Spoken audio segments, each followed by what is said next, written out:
Tonight on Podcast Them Down, we are talking about Blind Guardian's fantastic performance and their sound guy's shitty whatever the fuck he did. Haircut. Podcast Them Down. Hail, Metal Nation! It is I. There are some who call me Tim. And you are listening to Podcast Them Down, Metal Podcast. Okay, so Dave, how many times have you seen Blind Guardian? I've seen Blind Guardian 11 times. Damn! Wow. Yeah, that's more than, by my count, I've seen them 5 times. I didn't look that up. You've seen them more than 5 times. I've seen them at least 5 times with you. Okay. Well, twice at Jack's. Twice in Jack's. Springfield, Virginia. Twice in Vakken. Twice in Vakken. That's what I'm missing. All right. Well, I got Vakken 2007. 07 and 09 they were there. Okay. And then Baltimore Soundstage 2015. Yep. And then most recently, April 18th. Yeah, April 18th, 2024. The Fillmore Silver Spring, the first show of their God Machine tour. That I think has been what didn't they announce it and it was postponed and this is where it landed or something? That was their Somewhere Far Beyond 30th anniversary tour that was supposed to happen. And actually, I think it's interesting because they were originally going to be happening in 2020, but then COVID happened. But the Somewhere Far Beyond tour was in 1992. So when it finally got postponed to September of 2022, it was a legitimate 30th anniversary. Like, almost to the day they were playing shows to the 30th anniversary because the Somewhere Far Beyond tour in 92 was through Germany and Austria and probably some Swiss shows, but it was September and October of 92. But the God Machine went off without a hitch as far as I'm aware. At least the US dates didn't get postponed for any reason. And yeah, it was nice. We in the Mid-Atlantic have a really kind of I think a lot of people may not be aware of this, but we have the luxury of being the first show on many, many, many tours coming from Europe. I don't know whether it's easiest to come into BWI or tier to our Americans. When they flew into Georgia and then drove to Baltimore for their first show and then came back to Georgia later. Okay. Well, but often I think it's easy. There's a lot of airports on the East Coast. New York, Newark, Baltimore, and Dulles.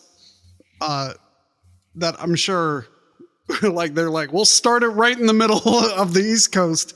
That way, no matter what airport you come into, you're good to go at the beginning of your tour. Yeah, maybe that's what's happening. DC Baltimore gets a good smattering, and historically has gotten a good smattering of like the starts of tours. Like Sonata Arctica's first U.S. show was in the D.C. area. Same with Blind Guardian. Well, it was the start of the tour. Their first show was at Prague Power in 2002. I could probably wax nerdy about Blind Guardian for the majority of this podcast, but I don't know if anybody wants to listen to me info dump about them. I do. Okay. Well, in that case, buckle up, everyone. All right. Well, let's derail that. So yeah, let's talk about the whole experience of seeing Blind Guardian at the Fillmore Silver Spring, Maryland. It's really called the Fillmore Silver Spring. Yeah, because there's another Fillmore. There are several others. We're not even the only Fillmore East at this point. Yeah. So Okay.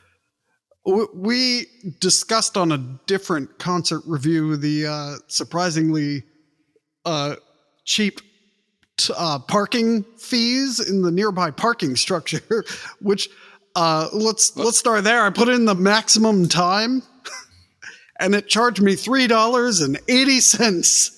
Now it is very convenient. So I ended up getting there quite late. So the parking garage was only going to be open for another 59 minutes when I arrived. So I only had to pay like $1.12. Oh, that's even better. Yeah. So we got there. We got there like when doors opened, but we went and got dinner at the Vietnamese place, catty corner from the venue. And when I was walking to it looked like I was lost because there's the line of metalheads trying to get in into the venue an hour before Night Demon goes on. So but I'm on the other side of the street walking away from the venue. I look like I belong with them, and duck into the restaurant. And yeah, like when we got out, there was no line anymore. I walked straight up and in, and I could have walked to the railing. Like, you don't need to get there. I know some shows you do, but you really don't need to get there and line up an hour before. It's not like the Jax days. Yeah, when we got to Blind Guardian 1 year so early, dude. But you had to, because otherwise you're going to be cramped to the back. Like, how many hours did we spend waiting in that parking lot next to Afghan Kebab? Like, yeah, and we were there early enough that Einstein Brothers Bagels was still open. Yeah. Wow. Shit, I forgot about that. Holy shit. They were preparing to close, but it was still like 2:30. Right. And Hansi walked in with his tea, and yeah. Anyway, but that was not the case this time. Yeah, so I was there before both of you. And right, I still had to wait for Night Demon to start, so there's plenty of time. So I mentioned them several times now. The support, there's only one opener for this show. It is a band out of Ventura, California. Three-piece called Night Demon. And they are good. Yeah, so I was worried. So I know people who love them. But I never really listened to them. And then I was worried that there's only three of them because it's a trio. And then I was worried even more so when they started playing and it was like new wave of British heavy metal. And I was like, oh no, it's going to be an hour of this, just like this riff. Because when they came out, they just like, they went into these like 3 or 4 fast paced songs, and I'm like, this is gonna get old if they don't change it up. But they're really good, and they were able to change it up throughout the set, that it wasn't boring at all. So so I was pleasantly surprised by Night Demon, but maybe I've just been like burned so many times by bands with one sound, who play too long. You did seem very pessimistic going into the show, I will admit.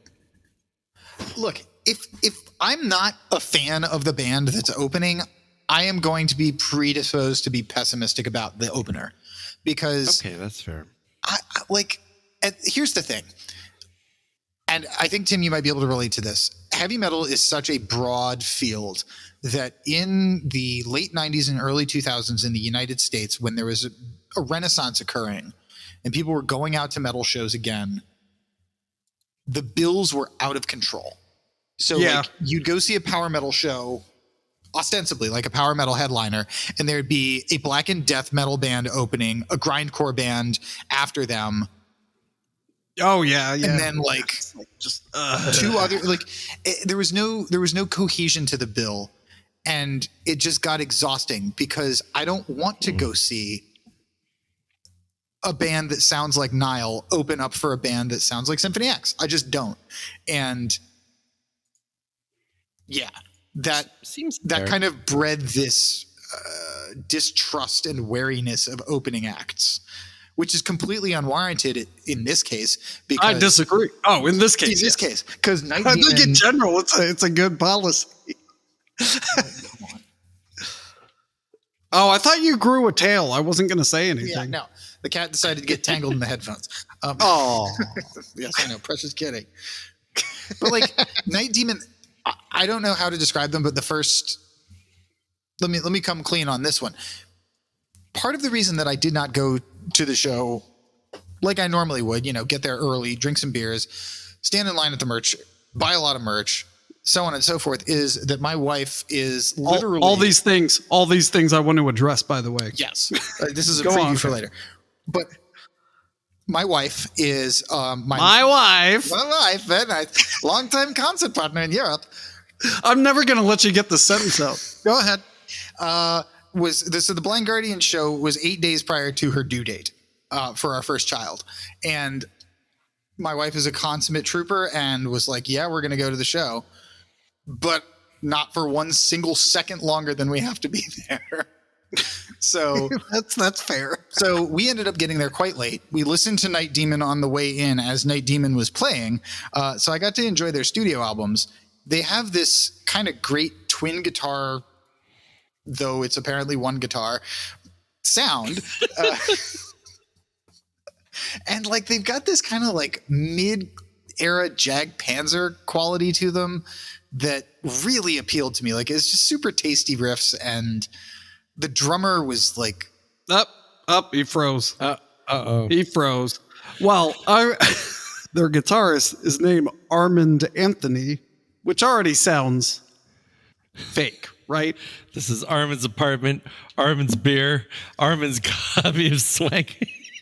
Can I see your copy of Swank, Armin? All right.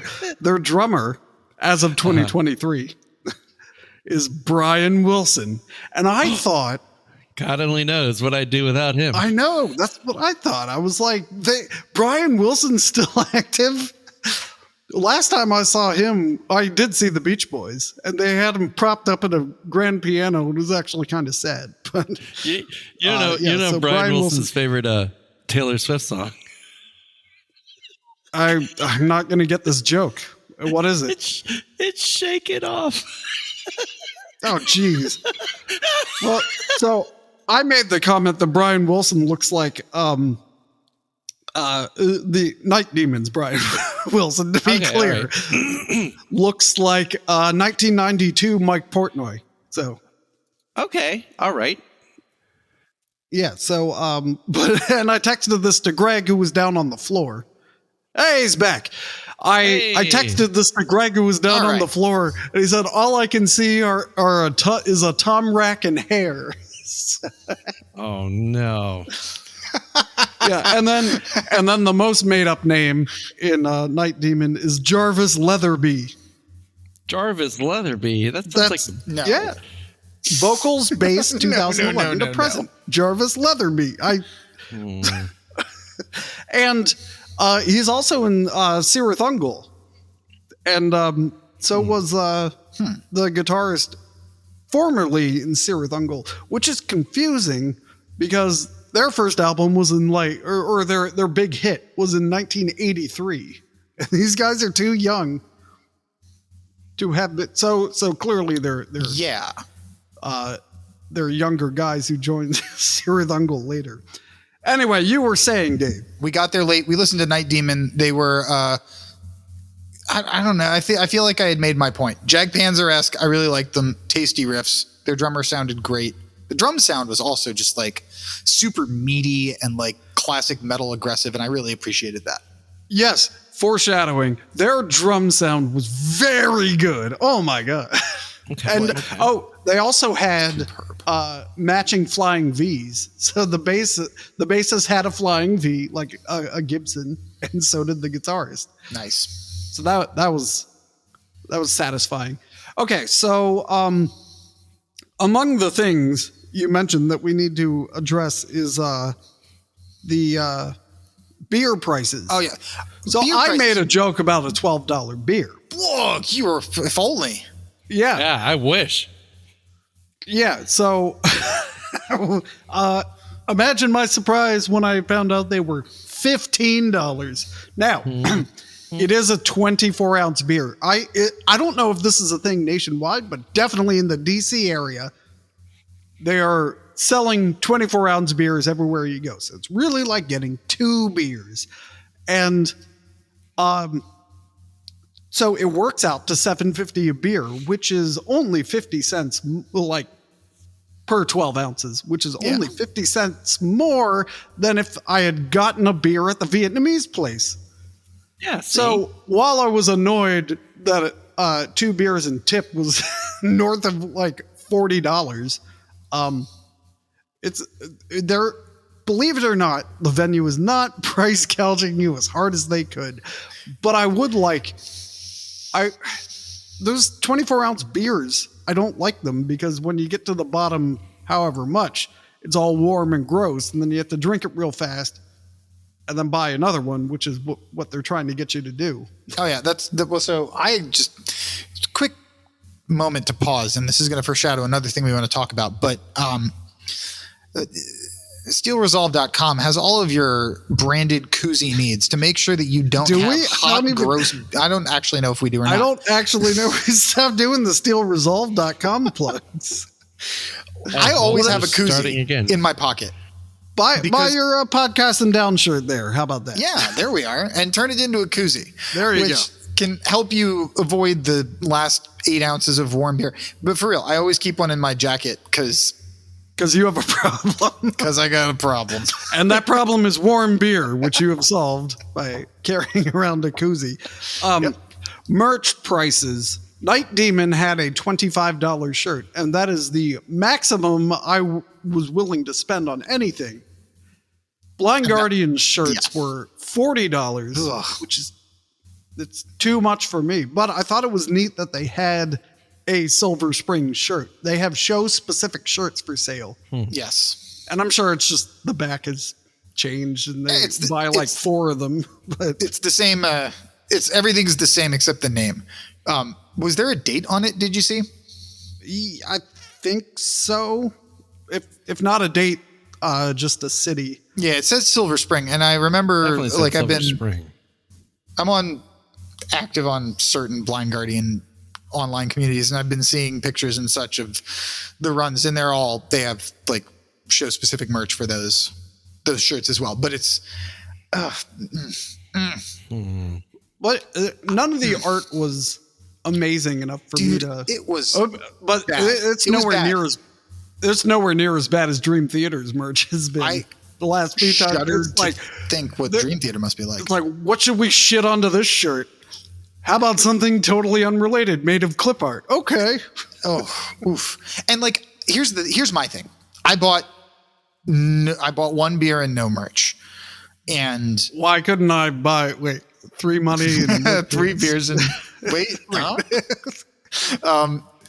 And to those of you who are familiar with me, Tim specifically, you know how much Blind Guardian merch I have. Like, I buy so much Blind Guardian stuff, but I just couldn't bring myself to do it because the duochromatic screen print job on these shirts that they were selling for $40. It was just like, if you had added 2 more colors, it would have just looked like the album artwork and been something I might have wanted to buy. And the art itself wasn't bad. It was just the execution of putting it onto a t-shirt just failed completely. Yeah. Like even the logo looked bad.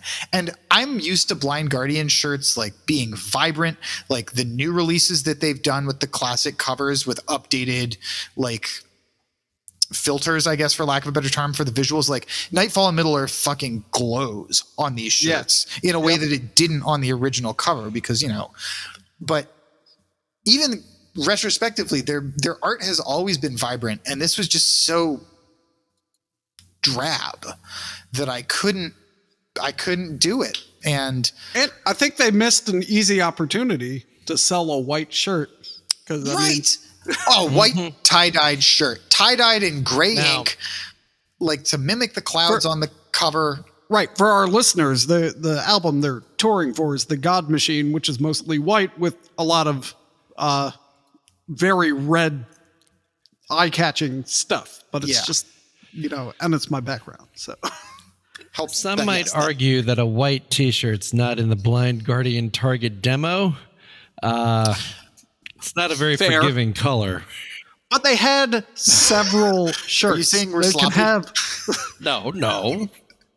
So they also, speaking of the God Machine, you could buy an autographed CD copy of the God Machine, but considering how much I struggled to listen to it before the show, I was like, I better brush up on some of these new songs, so I'm ready for the concert, and I just couldn't get myself to pay attention to the God Machine. So it's probably a good thing we're not reviewing it, but maybe the album.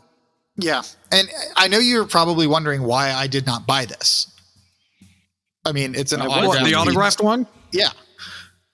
Well, the reason is because they also had them for sale when Michelle and I went to Germany to see them on the Somewhere Far Beyond 30th already have anniversary it? tour, and I bought one there. Well, with the exchange rate, I'm sure it worked out even. It's pretty much. Okay. I think it was also 40 euros. Well, Actually, that you were- doesn't work out. Yeah, you made a really bad decision, Dave. I know. Well, I didn't use my scrying device to know that I'd be able to buy one closer to home. Well, you always got to be scrying. Huh? Don't even leave the house without scrying. So a night demon had a relatively minimal setup. They had 2 scrims behind which were the amps and the drum kit. So when they finished, they got all that off stage to reveal everything Blind Guardian brought to the country for this tour, which was a drum kit and a backdrop. That's it. Are those his drums? I don't even know. Can I say? No. Keep going. Because I got more to talk about. Well, the last show I went to the last show I was at Fillmore for was Halloween, who brought a 3-level riser and, like a giant inflatable pumpkin, which I thought was stupid, Well, but of course. still. Yeah, but they brought like all this shit. Oh, and a video screen. And Blind Guardian had nothing. Backdrop. There was nothing on the stage other than the drum riser, which probably was the venues. But the last time they had props ever was 1998. Like, Wow. unless you count the braziers that they had on stage at the Blind Guardian Open Air Festival and like the Vakken pyrotechnics that are just like there. Their stage dressing has always just been them on stage for the last 30 years. It sounds like I'm coming off as complaining, but I'm not. I'm just saying they went very minimal. They didn't. Night Demon also had like extra lights on stage, which Blind Guardian did not. So they have nothing. It's them. That's it. Yeah. So, And I've always found it a little odd. Like, my first experience with Blind Guardian was at Jack's, which is a basement club for just general descriptive purposes. So like there was nothing glamorous about that place at all. And then I saw them in Vakken, which is a huge festival experience. And I've always found it odd that in their clubs and like larger size amphitheater kind of venues, they didn't do anything more ambitious with stagecraft because they're contemporaries. Like Running Wild has a fucking pirate ship. Amon Amarth is doing all of their craziness. Gamma Ray and Halloween have the pumpkin shenanigans and all that stuff. I mean, King Diamond literally brought wrought iron gates. he's in a completely different category. That was the last show I saw at the Fillmore. Wow. But no, I have to check into this because I don't know about the drum situation. I gotta find out. Please, someone do something and talk because I'm going to be boring for a minute. I want to talk about how boring you're being. Do it. So in my phone. another compare and contrast. The Night Demon blazed through their set. Every time they stopped the song, they'd start another one. And they barely said anything between songs. Blind Guardian did the exact opposite. Every time they finished a song, Hansi would talk at length about something. Again, God, yes. I know it sounds like I'm complaining again. I'm not complaining. I'm just saying it was the opposite. He also got the name Silver Spring wrong. It was a very nobody rocks like Springfield. Silver Springs. We're very happy with you, Silver Spring. Yeah, it was a lot of that. And it wasn't that bad, but it was still funny. And they're jet lagged. Yeah, it's fine. They don't know. No one knows where Silver Spring is. Let's worldwide audience, picture Washington D.C. All right, Silver Spring. If there was a clock centered right over Washington D.C., Silver Spring would be at about 1:30. Yep, maybe 2. Maybe. Yeah, Silver Spring is big and sprawly.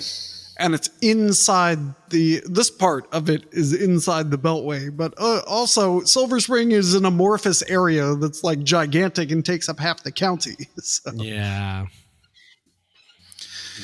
like if you're sending anything kind of north of DC, you could probably write Silver Spring, Maryland on it, and it'll probably get there. Why don't they just say Washington or Maryland? Well, Bruce Dickinson did that when they played Merriweather in Columbia, Maryland, but he kept saying Maryland. Scream for me, Maryland! Like the cookies? Yes, exactly. I mean, it's a lot better than saying, how's it going, Bristow, Virginia? Yeah, well, Bristow's just an intersection, basically. All right. Okay. So I've confirmed through extensive Instagram research that no, in fact, Blind Guardian didn't even bring the drums. They brought their guitars and themselves. Oh, I definitely knew that was their guitars because he brought his signature sonar that I don't know if it's actually a signature, but he's been playing a sonar for so long. Who, Andre or Marcus? Marcus. I thought he was playing a PRS at points. He got a PRS in like the last year or two. That red guitar is a sonar. He's got it. I think the PRS is green. Solar. Oh, the Solar. Yeah. Everybody wants that. I don't know what I was saying. Sonar. Me. The great venue in Baltimore. Hey. Let's not say words we don't mean. The Solar guitars, they don't have the exact configuration I want. So Ola, if you're listening, I need Are they Spanish? No. Ola England, the guy who wrote Solar guitars, because Ola is in the middle of Solar. Didn't you ever notice that? I got that. I got it now. Oh my God. Okay, so what I need is a 7-string V that's not black or white with a floating bridge. That's exactly what I need. And anyone who's seen Eisenmore before knows that I already have that with the BC Rich. I just want a Solar instead. Thank you. All right. And who wouldn't, really? Well, apparently not enough people for him to carry one. So that means the market's not big enough. I am that market. Oh, and I also want to pay bottom dollar for that, please. Thank you. All right. I will pay tens of dollars. So I was contemplating on, I guess, like maybe the 17th or whatever, about going to the airport and seeing where Blind Guardian's flying into, maybe meet him at the airport or something like that. Well, Dave is. But then you remember the restraining order. No big deal or anything. But so I was. Well, okay. So this is the bizarre thing in this age of the internet and social media. Like, I follow Blind Guardian and their members.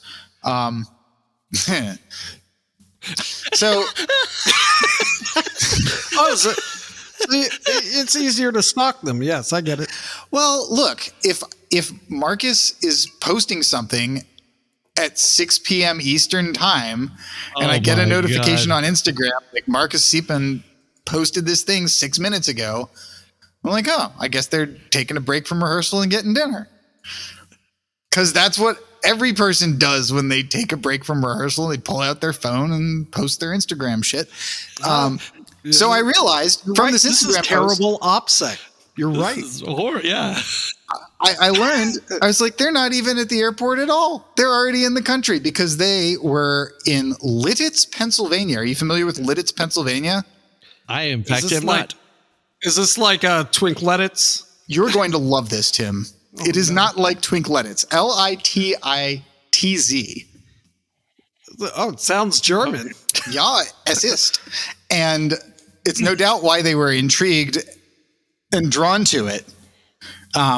But there is a facility in Lititz, Pennsylvania that is called Rock Lititz, if I'm not mistaken. And are you no longer allowed at this rehearsal space?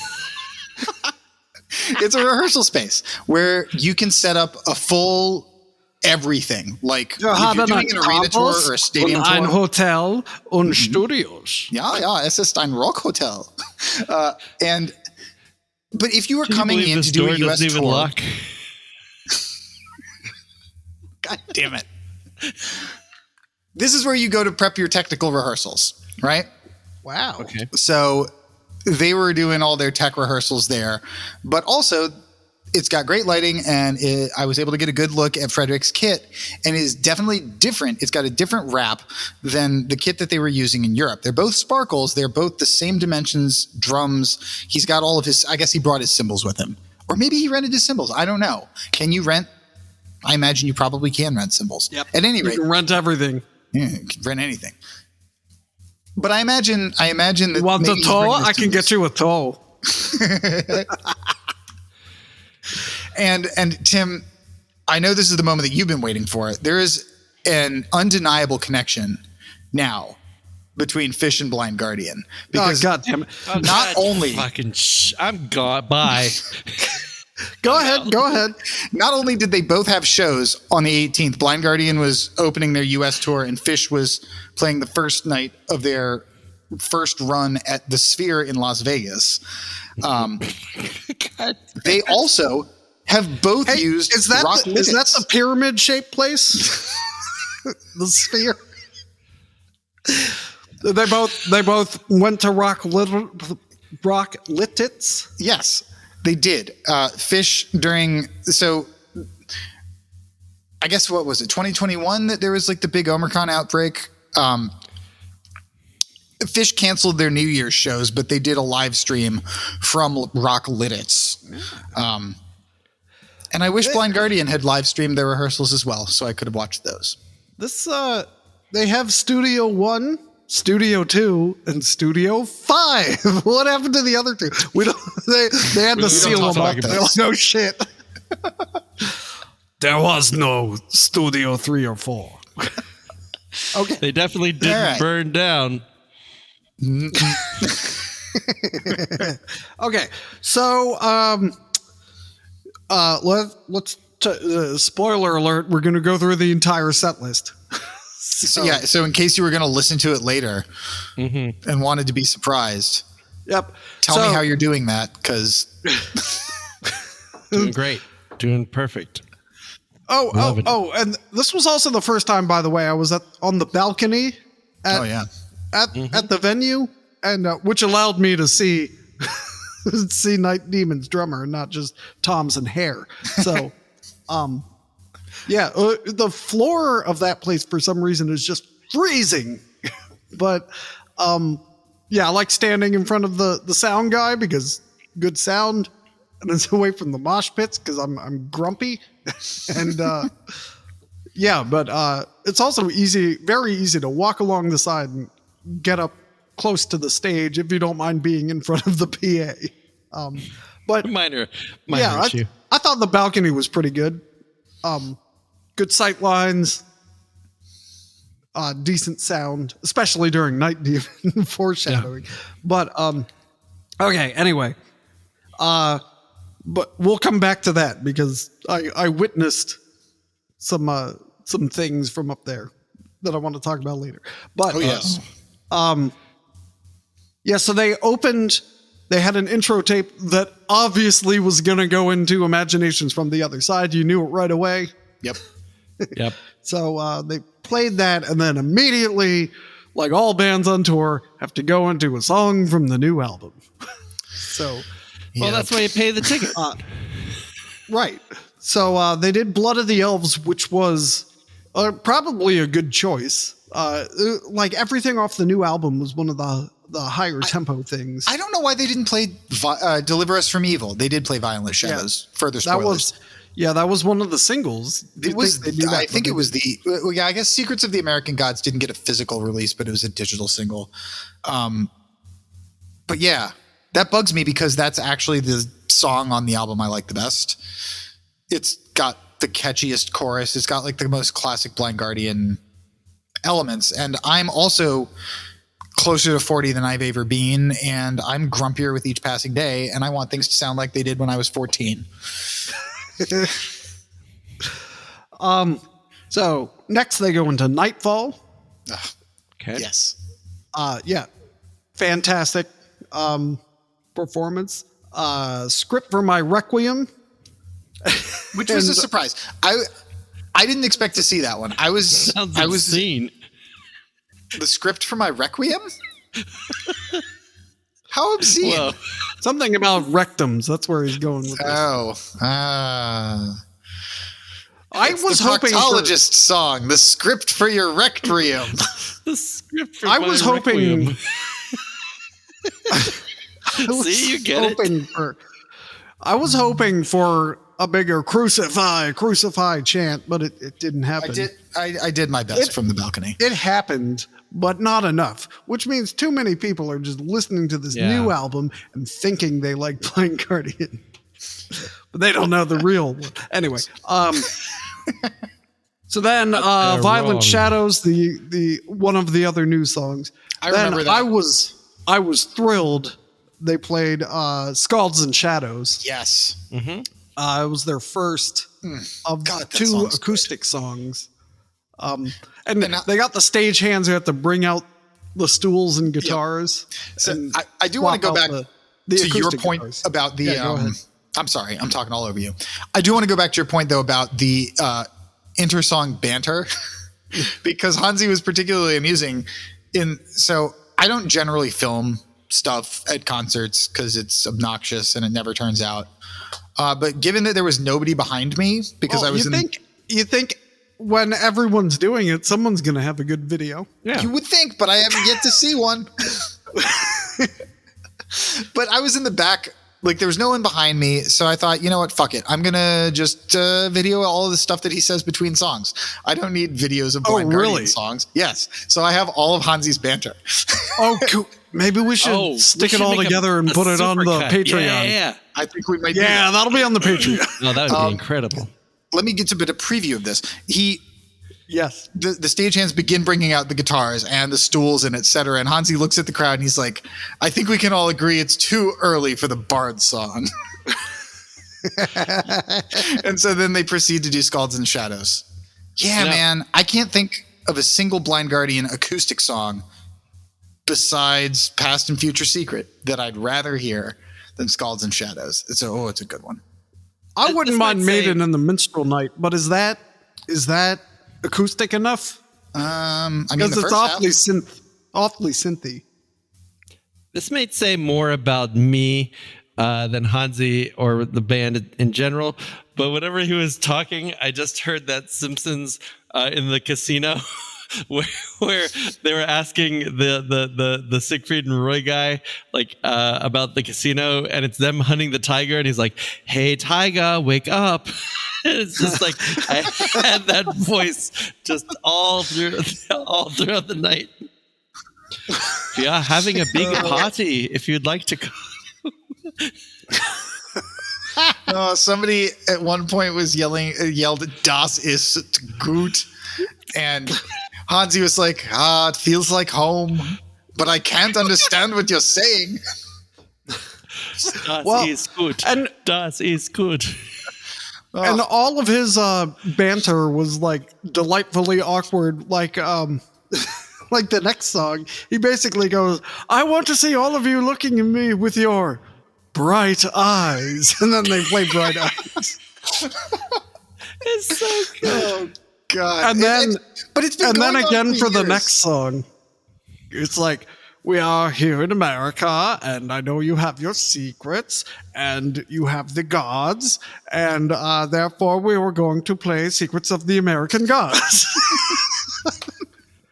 We are I mean, in he's America. been doing this shit forever, and I love it. And this is something that I don't know if it's talked about in the Blind Guardian spheres, but like to me, Hansi's weird, awkward charm in his intersong banter has been a big draw for me from day one. Like, you know, on Tokyo Tales, he's talking about how we just came here, we flew overnight, so I guess it was a bit of a journey through the dark. And then everyone goes, "Ah." And then they play Journey Through the Dark. Anyway, I mean, that's pretty amazing. All right. right?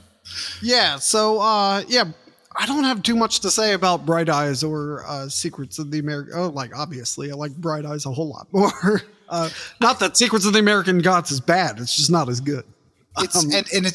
Here's the thing. For me, it takes me a long time to warm up to new Blind Guardian. Like it'll take me a year or more of listening to it before it's like, oh, now I remember why this is my favorite band and why I like what they're doing now. And like Tim said, I have not been able to push myself through the God Machine. Well, I'll put it on tomorrow at practice. we'll have to listen to it. Okay. How about that? But, I think I've listened to Secrets of the American Gods enough times that the charming parts of it are starting to come out to me. So I feel like that's... What? I was going to say, let me know when the Twilight Orchestra album's any good. Jesus, I'm not sure I can... Look, they're different bands. One's Blind Guardian, the other is Blind Guardian's Twilight Orchestra.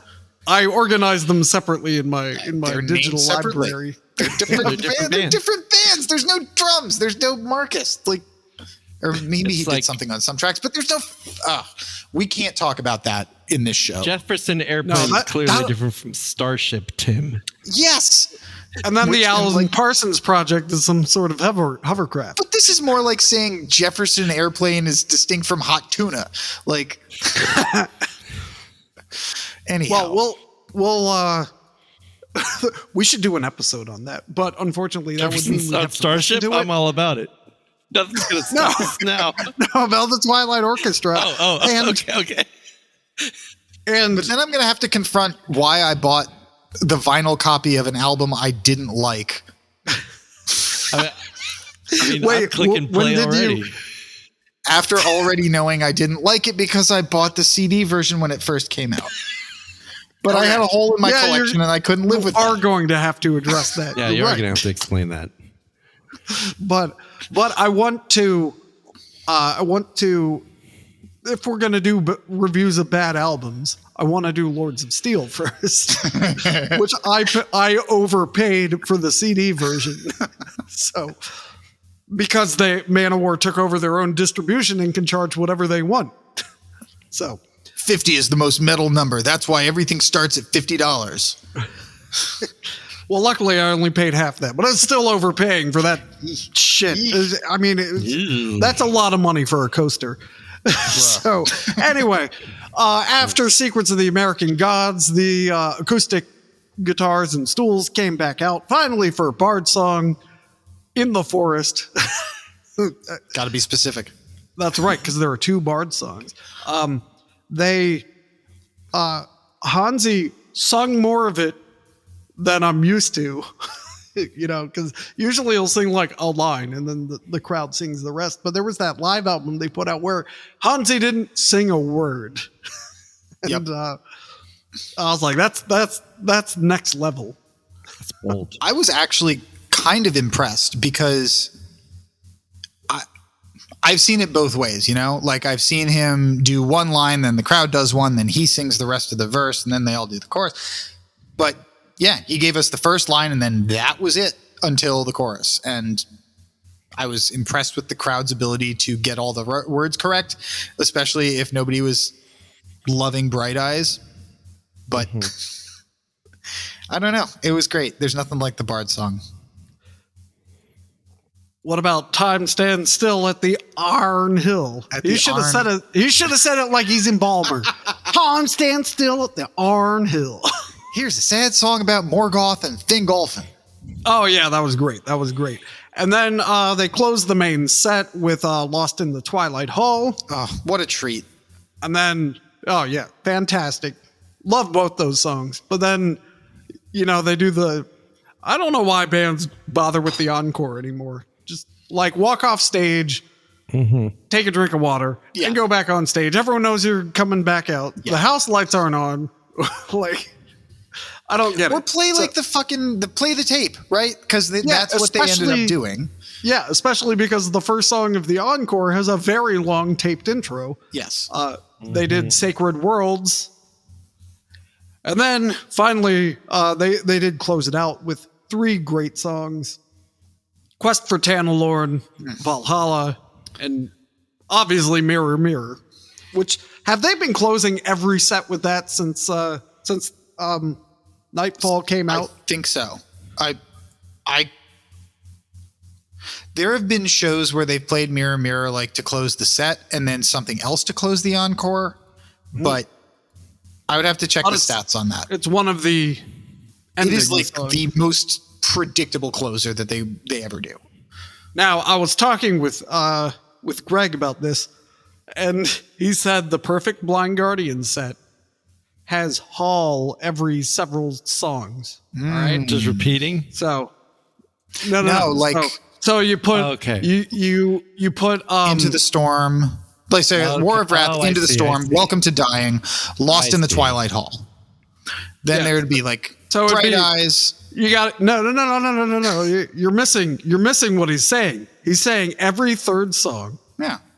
it has Hall in it. So songs Born in a Morning Hall, Yeah. songs Lost in the Twilight Hall, songs Okay, Fall of the see, this Kala.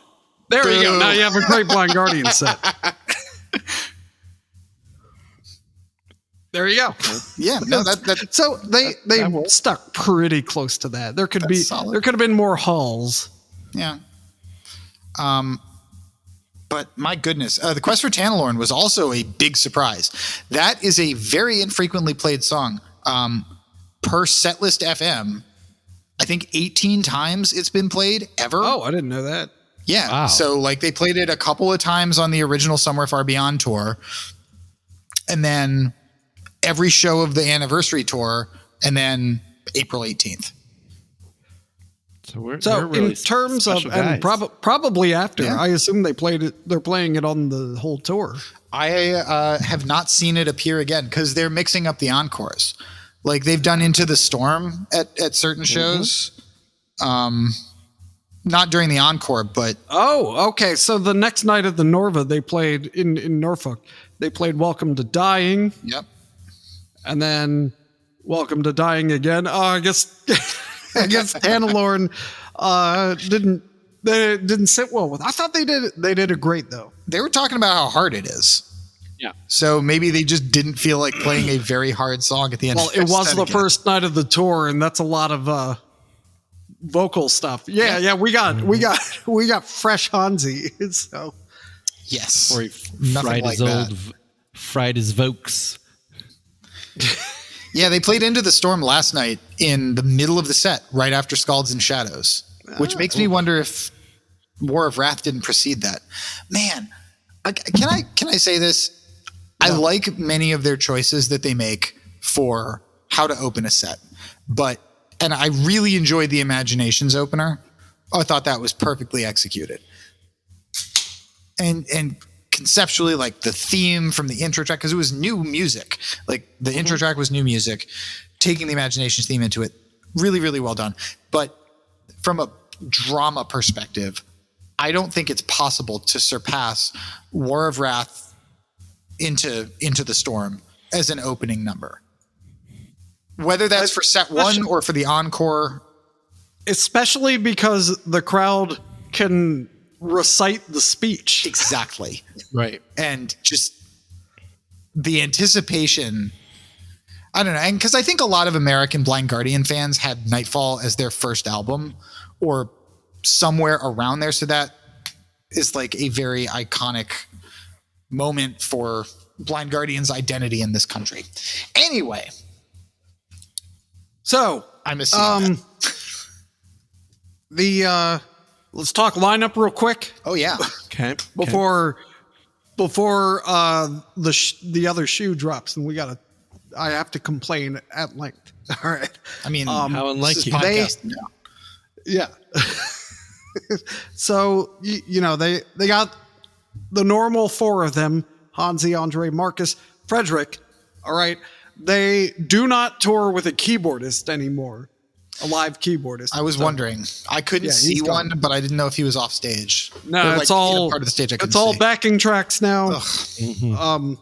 Matthias was one of my favorite parts of the show. He was so much fun. So, but they do have a live bassist still. He it's not Oliver Holdsworth anymore. and hasn't been for a long time. It's a dude named Johann von Stratum. yes. And he is from a band called Stream of Passion. So, yeah, I just realized how gross. Maybe it sounds better in Dutch. I don't know. Because he is from the Netherlands. Of course, he's 42.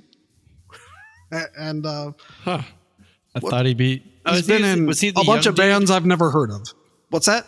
He was the young guy, comparatively. Yeah, well, young relative to everyone else. But, yeah, so he, I think he did great. But I don't know because the mix was fucking terrible. Yeah, the mix was not good. The mix was all drums. I'm going to come back to the drums. Drums, vocals, and lead guitar. I could not hear the rhythm guitar whatsoever unless no one else was playing. And then the bass, non-existent, which resulted in Night Demon sounding fuller and louder and way more powerful than Blind Guardian because they had a bass amp on the stage. So even without it through the house, so the backing tracks, they were too loud as well. So you got if you got drums and vocals and lead guitar, you just didn't have any of the foundation that needs to lie up. That should be the loud part, and then everything else needs to sit on top of that. And I can't believe a band of Blind Guardian's caliber has such an incredibly shitty sound guy, at least for that show. Like, it wouldn't surprise me if Night Demon is relying on house sound guys who know the system, and they, Blind Guardian brings in a professional and just has terrible sound. And to make it worse, the drums had this persistent issue. Oh my God. That that tom. I was trying a long time to figure out what it is. Yeah. And here's what I know. There was a buzzing sound I thought it was a blown out speaker. Yeah, that is exactly what it sounded array, like. Which is weird because I was like, Night Demon didn't have this problem. I walked all over the venue. When I disappeared for a while, that's what I was doing. I was walking. I went downstairs and I went up to each line array and stood in the back. And I'm like, how was I can hear this everywhere in the venue. Yeah. So, yeah, I thought it was maybe like a loose mic. Yeah. That's rattling on its it was his last rack mount. Tom. But I was thinking that for a while, but then he's far away from it on his other hi-hat and it's happening again. So I was thinking maybe it's an overhead, but I also discovered it was gated because there was a time where if he hit the toms and do a crescendo, it wouldn't happen right away. So it could still be a rack tom mic like you're saying, but something there was rattling and it was the entire show. And I was fucking aggravated by it. I couldn't not hear it. I couldn't block it out. Yeah. It was awful. I was paying attention to other things, but every time I heard it, it dragged me out of the concert experience. And it's is that not something that you, as a drum tech, you hear that and you're like, hey, maybe we should fix this. Communicate that to I don't know. And at no point did anyone try to fix it. They were just, they accepted it. Yeah. It seemed like, this, and it was just so annoying. And the only thing that could have made it worse if I was not on the balcony and that fucking crowd surfer came over me. Oh, man. Oh, yeah. I don't know how close you were watching the crowd, but towards the end of the set, they had a single crowd surfer. And longtime listeners know that this is one of my biggest pet peeves. I hate crowd surfers. especially because no one does it right. I've seen 2 people do it right ever. And what you have to do is go flat, and just be like Jesus and be, sorry, I know it's Passover season. Yeah. Right? He did Passover too. Yeah. Oh, good point. Yes. Once. Yeah. I mean, Get yourself That's fun, flat. 'cause- yeah. Get yourself flat. Get handed to the front of the stage. That's how you crowd surf. You don't flail like an idiot, because then you're hitting people. Your ass gets heavy. People can't hold you because they can't distribute your weight. You kick people in the head, and then you end up on the security guy at some awkward angle who's helping you out. And then these assholes run to the back and do it again. And I, like, every time a crowd surfer falls, I do not feel bad for them at all. So I saw the crowd surfer, and then I saw some drunk guy, taller than everyone else. He wasn't fat, but he was like Wide. lean. Yeah, there was a lot of him. All right. Was He it was just Jack thick. Sprat?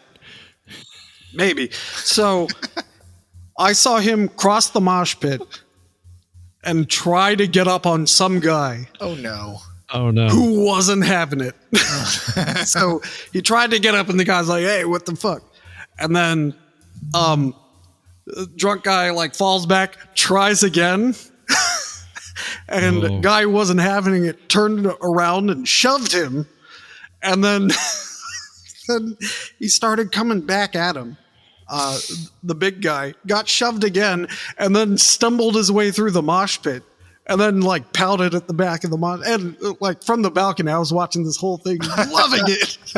And like he ran into people in the mosh pit, like not moshing, but like violently, Drunkenly. And I was like, this guy's gonna get kicked out. It's gonna be awesome. But unfortunately, he was not kicked out. He was not kicked out. Nothing escalated. He stood in the back and moped for the rest of the show. Now, mosh pit. They did a mosh pit. They did multiple mosh pits. Yeah, but they there did were it during several. one of the acoustic songs. Yeah. It was the slowest mosh pit ever. I did not catch that, but I did notice and take footage of a couple of others. Yeah, I noticed. This is more a comment on the fans and whether they're there because they like Blind Guardian or because they think they should like Blind Guardian. Night Demons mosh pit was a proper circle pit. Blind Guardian's mosh pit was ruined by idiots just going straight through it. It's like, no, you're not doing it right. So you're being an asshole. But at least no one was flailing, doing the Yeah. Oh yes, karate they're crowd moves. killers. yes. So that's my old man stand there and listen to the band. That's why Everyone I should go to be there shows. trying to count the tempo with me. That's right. Why aren't you taking notes in your show journal? Glaring at the sound guy for the buzzy microphone or whatever it was. I did notice that Tim was Wanting them to assiduously turn up filling some out- fucking guitar. Go ahead. Tim was assiduously filling out his setlist.fm at the show. Oh yeah, if you look at it, I'm like 13 of the edits because I was they'd start a song and type it in and save it. Good man. So as it went, it would populate. Yeah. I didn't have to guess what those songs were because by note 4, Tim was like, that's him. Yeah, everything but the songs off the God Machine. I figured those out too. Yeah, there was a lot of Googling too. Okay. I was the 6th person to say I was there. Oh, I was the first or impressive. second. I was not. No. I wasn't the first. I was the second or third. So Wow, 11 people were there. Holy shit. It least. seems I think it seemed was like more than that.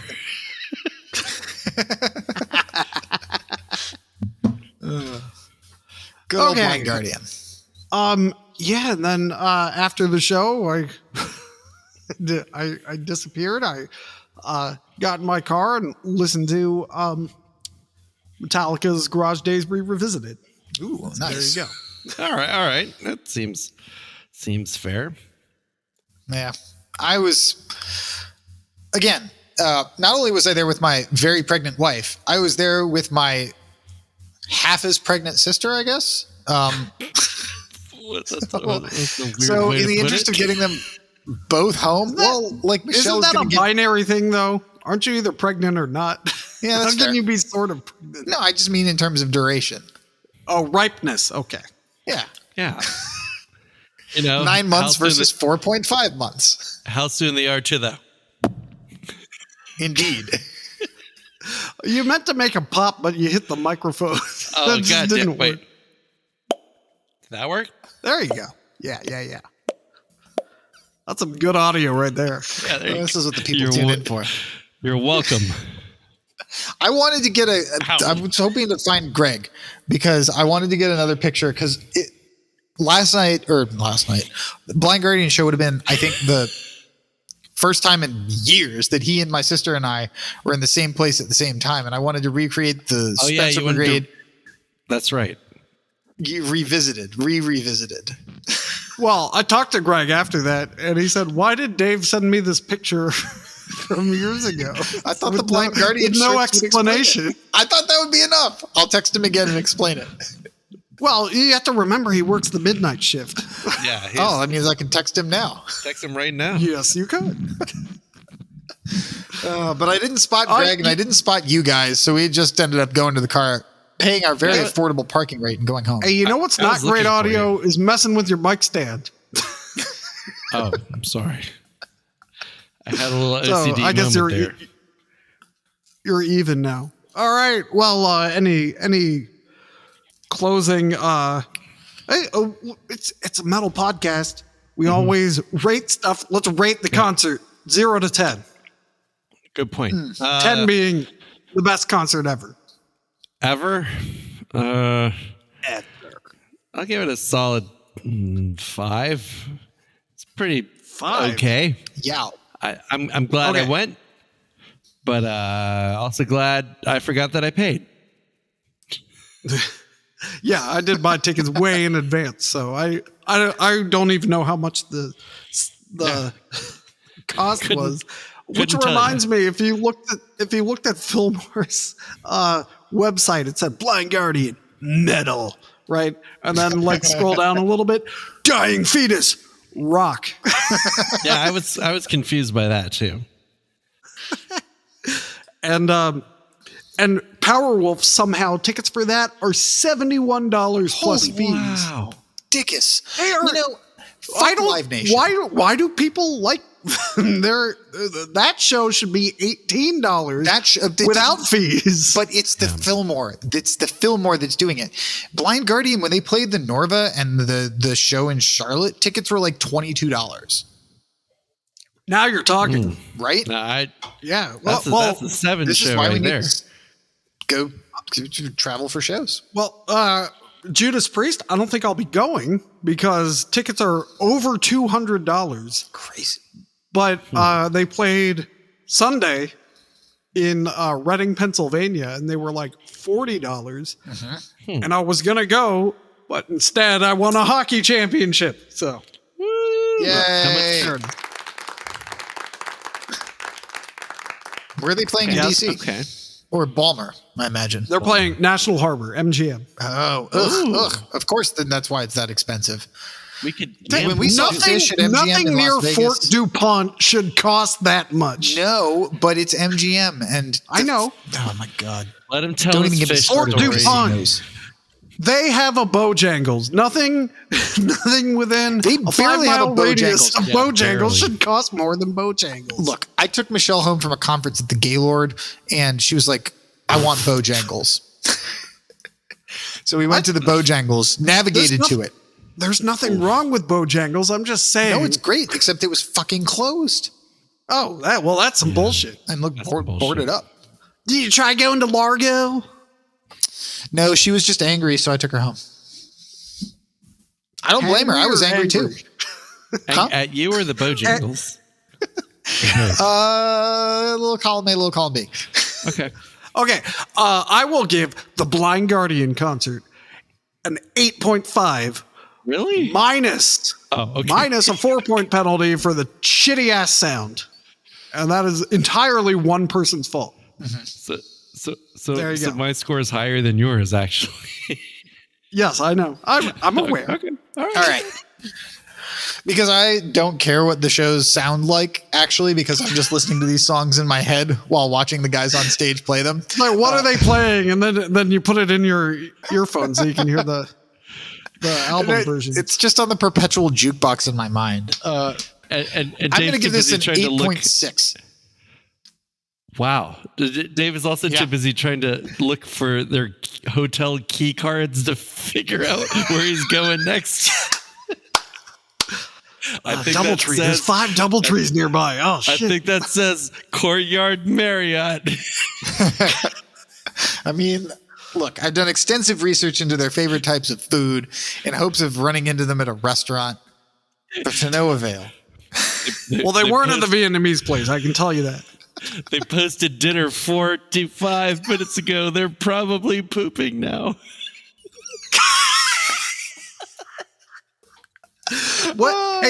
What was your score, Dave? It was 8.6. Hey, well, that's like my original score, without the sound penalty. I think we have proven once again how completely objective we are. Fully. That was I want to say, before I adjusted it too. for everybody out there, this ranks comparatively low on the scale of Blind Guardian shows I've seen. 8.6 is like It's the lowest possible Blind Guardian. not lowest possible, but lowest experienced. Just Their Halloween show where they dressed up like jesters and like never took their masks off at all. They were just in jester masks for the entire show. And Hansi came out dressed up like Elvis. I'm not kidding. That's a 10. Right? 10. You open with War of Wrath, Into the Storm, and you guys are all in Halloween costumes, and Hansi is dressed as Elvis, and you do a Barbaran encore. That's a 10 out of 10 Blind Guardian show. Barbaran. Yeah, the they covered one? that. Yep. It's look it up on YouTube. It's there. All right. Well, until next time, Metal Nation, sign our petition to get their sound guy replaced with someone competent. Cast them down.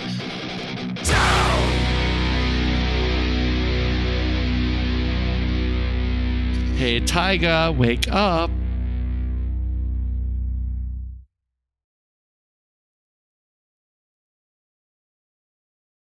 What you're hearing is about the most metal you will be hearing, because this is a talk podcast about metal. It's music commentary. It's We your recently- favorite metal talk cast. Yeah, we recently changed providers, and I had to distributors. And I had to put in like all the meta stuff again. And there's a music commentary category. that is what technically we do. that's what we That's are. what we do. You know what we need to do? We need to expand into music commentary where we comment on, like we review music commentary and That would be perfectly on brand. So like the way we review metal metal promos. yeah, exactly. We should review metal reviews next. Oh yeah. This is going to keep us going for at least the next 5 years. Yeah, and then like we could wait a little bit and then review our own reviews of reviews. Wow.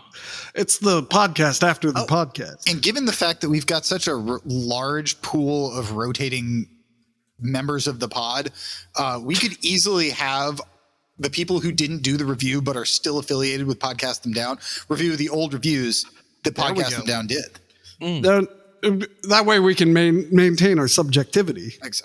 Which is the most important Objectivity. Whatever. Yeah, it's the same thing. Yeah.